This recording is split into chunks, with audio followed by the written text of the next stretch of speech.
What made you choose Celluma as the light therapy that you offer in your clinic?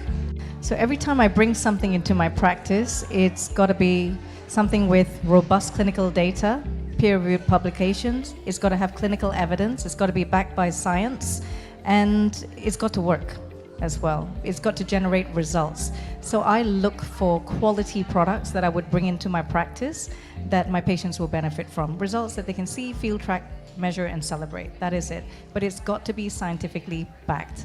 So when I think about historically the LED systems that I've had in the practice, they've been good, but none of them have had this level of scientific clinical backing. So in 2019, I had seen, where's Paul Cohen? Paul Cohen's over there.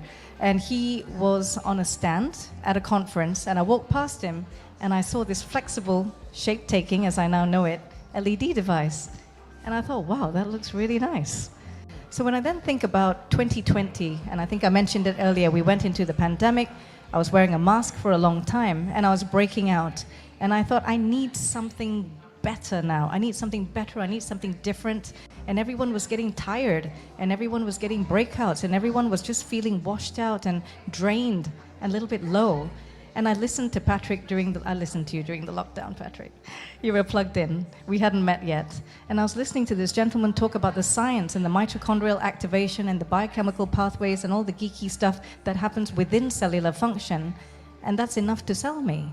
Because something that can scientifically switch on ATP production from 2 to 3, that's going to be fantastic. Because we know that we go into senescence, we slow down. And Victoria, we talked about aging being a loss of energy, didn't we?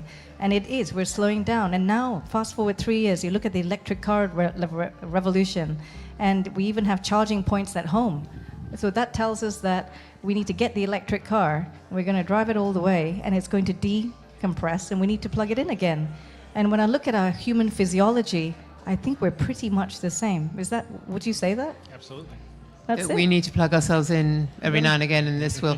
I love the idea that this is like photosynthesis for humans, because we don't. I mean, I know we all love sitting around in the sun, but this is doing something quite different, isn't it? When we were talking earlier, you said how we have receptors for light in our cells, which we'd evolved to have there, but they haven't been being activated. Right. But this can activate them. I mean, who knew? Yeah.